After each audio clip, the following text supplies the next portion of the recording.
আমার গাড়িতে তেল লাগে 150 লিটার, 10 লিটার কি হবে? আমার 6 সিলিন্ডার ইঞ্জিন, 150 লিটার তেল লাগে 8 ঘন্টায়। আমরা এই মুহূর্তে দাঁড়িয়ে আছি দৌড় বেরিবাদ অবস্থানরত যে ইস্ট ওয়েস্ট ফিলিং স্টেশন যেটি রয়েছে, আমরা সেটির সামনে আছি।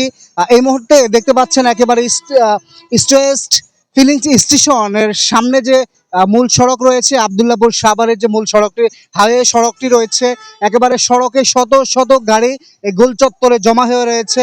একেবারে মূল সড়কে চলাচলরত যে সকল গাড়ি আছে তারাও স্বাভাবিকভাবে চলাচল করতে পারছে না। আমি যদি দেখাই আমার ঠিক ওই পাশটায় যদি আমি দেখাই, সেক্ষেত্রে দেখবেন যে একেবারে পুরো গোল চত্বরটা জুড়েই শত শত গাড়ি একেবারে বন্ধ হয়ে আছে। পাম্পস যে পরিমাণ তেল গাড়িতে দেওয়ার কথা ও পরিমাণ তেল দিতে পারতেছে না। আমরা পাম্প কর্তৃপক্ষের সাথে কথা বলেছি, তারা জানিয়েছে যে তাদের এখানে প্রতিদিন সর্বনিম্ন 30 থেকে 40 হাজার লিটার তেলের প্রয়োজন হয়, সে ডিজেলের প্রয়োজন হয়। সেই জায়গা থেকে তারা প্রতিদিন অনেক রিকোয়েস্টের মাধ্যমে, লবিং এর মাধ্যমে তারা অনলি 9,000 লিটার তেল করে পাচ্ছে। তো সে জায়গায় পাম্পের দুপাশে যে লতিফ পাম্প রয়েছে বা সেবা পাম্প রয়েছে, তারা যে পরিমাণ তেল পাওয়ার কথা ছিল তারা ওই পরিমাণ তেল না পাওয়াতে তাদেরও পাম্পগুলো বন্ধ।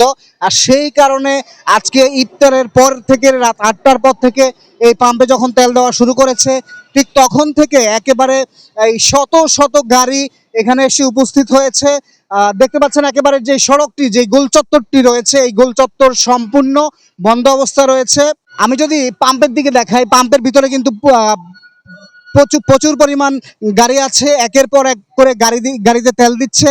এছাড়াও পাম্পের ভিতরে অনেক প্রতিবন্ধকতা সৃষ্টি হচ্ছে, কারো তেল বেশি লাগছে, কারো কম লাগছে। যেমন ডিস্ট্রিক্ট যে সকল গাড়িগুলো ছিল, ডিস্ট্রিক্ট যে গাড়িগুলো তাদের দাবি হচ্ছে যে তাদের যাওয়ার পথে তেলের প্রয়োজন 200 লিটার 400 লিটার, তারা 40-50 লিটার তেল দিয়ে কি করবে। এছাড়াও ছোট যে সকল মিনি কাভার ভ্যান, ট্রাক সহ অন্যান্য যে সকল গাড়ি রয়েছে তারাও প্রতিবন্ধকতা সৃষ্টি করছে। সব মিলিয়ে পাম্প কর্তৃপক্ষের যে দাবি সেটি হচ্ছে যে এখানে 9,000 লিটার তেল দিয়ে তারা কতগুলো গাড়িকে তেল দিয়ে সচ্ছলভাবে সড়কে চলাচল করতে পারে। প্রতিদিন আর কি আপনার 30,000 লিটার তেল লাগে। আমাদের 9,000 লিটার তেল দিয়েছে। এই তেলে 30,000 লিটার তেল কি আপনাদের মানে নরমালি লাগে নাকি এটা নরমালি লাগে, আমাদের নরমালি লাগে। এখন সংকটময় আপনার আমাদের পাশে আরো 2টা ফিলিং স্টেশন আছে, ওইখানে যে টাইমটা আপনার কিছু কভারেজ করে, আবার সেবায় আছে কিছু একটা কভারেজ করে। এখানে আমাদের যে এক গাড়ি দিয়েছে, আমরা আজকে সন্ধ্যার পরে ইফতারির পরে ওইটা পাইছি, ওইটা আমরা ওইটা নামাইয়া আপনার এখানে আমরা ডেলিভারি দিচ্ছি। এখন প্রচুর পরিমাণ গাড়ি দেখা যাচ্ছে, এখন আপনি 20 লিটার 30 লিটার 40-50 লিটার করে আপনি কি প্রতিটা গাড়িতেই কি তেল দেওয়া সম্ভব হবে 9,000 লিটার? প্রতিটা গাড়িতে কোনো মতেই সম্ভব না। যত গাড়ি এখানে সিএল ধরে আছে, যদি আমরা ওই পরিমাণে তেল দেই তাহলে আপনার ওই 30,000 লিটার ওইটা হবে না। আচ্ছা, আমি দেখতে পাচ্ছি যে আপনার গাড়িগুলো দাঁড়িয়ে আছে, কিন্তু ওই যে সড়কের পাশে যে বালুর গদিগুলো রয়েছে, বেকুগুলো রয়েছে, ওই বেকুর জন্য ড্রাম ভর্তি ভর্তি তেল নিচ্ছে। বিশেষ করে আমরা তো ড্রামে আসলে কি এটা এখানে ভেকু আছে, আপনার বালির যে কভার ভ্যান গুলা আছে,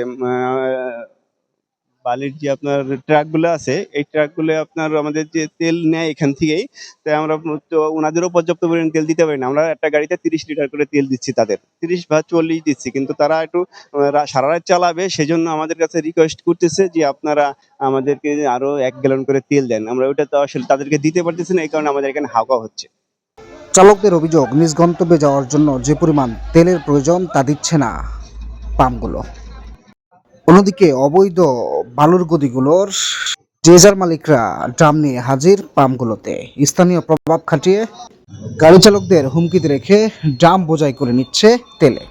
সড়কে শত শত গাড়ি অপেক্ষমান থাকার পরেও আপনাদেরকে ড্রামে তেল দিয়েছে। আসলে ড্রামের তেলটা কোথায় যাবে বা আপনারা কি কাজে ব্যবহার? আমাদের ড্রামের তেলটা হচ্ছে গিয়ে ওই যে আমাদের কিছু গদি আছে। কিসের গদি? বালির গদি। বালির গদি বেকু চালানোর লেগে মানে পর্যাপ্ত পরিমাণ তো তেল আমার বেশি লাগে, কিন্তু এখন তেলের সংকটের লেগে বেশি তেল তো দিতেছে না। যাই হোক 10টা-20টা করে দিতেছে। আপাতত আমরা রানিংয়ে গদি চালাইতেছি, বেকু চালাইতেছি, এই আর। কথা বলেছি ইস্ট ওয়েস্ট ফিলিং স্টেশনের যে সকল কর্তৃপক্ষ রয়েছে তাদের সাথে কথা বলেছি, তারা আমাদেরকে জানিয়েছে যে প্রতিদিন তাদের চাহিদা মতো যে সকল তেল, প্রতিদিন তাদের 40,000 লিটারের বেশি তেল প্রয়োজন হয়, সে জায়গা থেকে তারা প্রতিদিন অনেক রিকোয়েস্টের মাধ্যমে তারা শুধুমাত্র 9,000 লিটার তেল পাচ্ছে।